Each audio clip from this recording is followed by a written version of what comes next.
Dana White announced that Sean O'Malley and Merab Dvalishvili are going to be headlining UFC 316, and knowing that this is a rematch, I'm pretty sure most fans are going to expect Merab to ragdoll Sean the way he did the first time they fought, but I'd like to explore the possibility of Sean winning. Merab had a rough start to his UFC career, losing to Frankie Saenz and Ricky Simon via split decision and guillotine respectively, but ever since then he's been on a 12-fight win streak over notable names like Sean O'Malley, Jose Aldo, Henry Cejudo, and Petr Yan, just to name a few. Before you continue watching, I ask that you help me get to 1,000 subscribers, or else you're gonna watch Merab land grounded knees for eternity. Many people believe that Merab is the GOAT of the bantamweight division, and looking at his resume, it's pretty hard to argue against that, but I don't think he's immortal.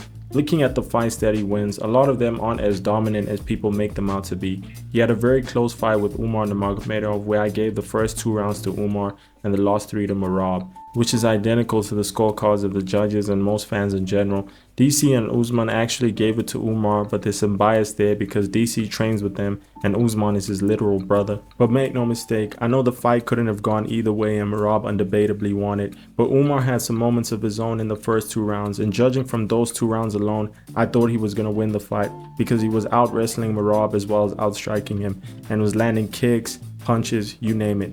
I actually think Umar might be a better fighter than Merab in the sense that he's a better striker, he's more explosive, powerful. He may not be as strong when it comes to grappling, and I also think Merab has a better wrestling, but Umar is definitely more well-rounded, and judging from those first 2 rounds, you would think that he was going to win the fight, but he didn't because Merab has something that most of the other fighters in his division don't: cardio.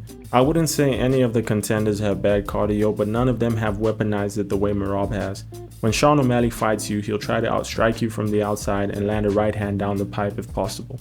When Aljamain Sterling fights you, he'll either submit you early or backpack you to a boring decision. When Merab fights you, he will tire you, and your skills won't matter when your arms feel twice as heavy as his. That's why he's the champion. But he's eventually going to fight someone who has good cardio and takedown defense. Jose Aldo is a great example of that, but the only difference is Jose Aldo has good defensive wrestling, but nothing offensively, and that's why he lost his fight against Merab. Sean O'Malley, on the other hand, can keep things on the feet and hopefully win via decision or KO. He tried to strike Merab in the first fight, but Merab wasn't initiating anything, let alone entertaining, because he understands that Sean has the reach advantage as well as power. Most of the strikes Merab landed were either knees or short hooks whenever he was in the clinch, or ground and pound whenever he managed to take Sean down.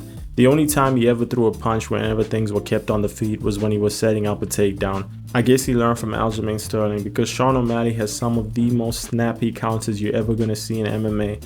And when you look at his frame, he doesn't really look that powerful. He relies more on precision, and you know what they say, precision beats power. So he doesn't have to hit as hard as John Lineker. Merab understands this better than anyone else, so he avoided striking with Sean and instead chose to chain wrestle for the whole fight. Compare this to his performance against Henry Cejudo, where he was throwing 3-punch combos. As good as Merab is at negating striking, Sean was still having a lot of success landing crosses to the body as well as straight punches to the head. He also landed teeps on a few occasions, one of which hurt Merab in the 5th round, and that's why he won rounds 3 and 5 on the judges' scorecards. People act like this fight was total domination, but when you actually count the significant strikes as well as look at all the other aspects of the judging criteria, you notice that round 1 was the round that made the difference and could have actually gone to Sean. He was landing straight punches, a lot of crosses to the body and head as well as jabs.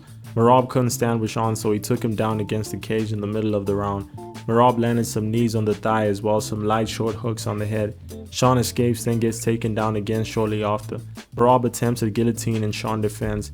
I actually had Sean winning this round, but people seem to think I'm delusional for thinking that, and I'ma take it. Because the argument people make for Merab winning the fight is everything that's considered secondary in the judging criteria. Effective grappling and control time are secondary, whereas damage come first. And you tell me what sounds more damaging. Grounded knees and short light hooks as well as a guillotine that wasn't even deep in, or straight punches to the head and body with a lot of them rocking Merab's head back. Exactly. And I'm not saying the fight was a robbery, I just think Sean won it in my books, but he didn't do enough to convince the judges, and that's his fault. So he might actually win the rematch this time around, and his cardio is definitely going to be better than Umar's. He might even be the better striker. I don't know who's more technical, but I know Sean has the better boxing and has the longer reach, so he's going to use that effectively against Merab. Merab didn't want anything to do with Sean striking, whereas he was a lot more comfortable with Umar. it might have something to do with the fact that Umar was gassed out. But judging from Merab's performance against Umar, I don't know if Sean will be able to handle the chain wrestling. But I do know that both Merab and Sean will be improved and would have studied tape from their first fight. So the winner of this fight remains a mystery until we actually see it. But I wouldn't be surprised if Sean is the underdog going into the fight. I know Merab's style can be exciting if he's facing someone who's a good grappler. Watch his fight against Umar and Henry and you'll notice that they're a lot more exciting than Sean O'Malley, because Sean O'Malley was pretty much getting cross-sniffed for the entirety of the fight. And aside from what he does inside of the octagon, he does make some pretty funny skits and has a huge social media presence. But make no mistake, the UFC wants Sean O'Malley as champion, because at the end of the day, we appreciate these fighters for what they do inside of the octagon, and Sean O'Malley has one of the most exciting and technical styles you're ever going to see, so he's a national treasure. He may not have that much personality, but he sure has a lot of eyes on him. He does stand a chance and I will be supporting him, but even if he does win the fight in the eyes of the fans, Merab's style is suited for the judging criteria, so I really don't know. Anyway, I hope you guys enjoyed the video. Don't forget to like and subscribe. Thanks.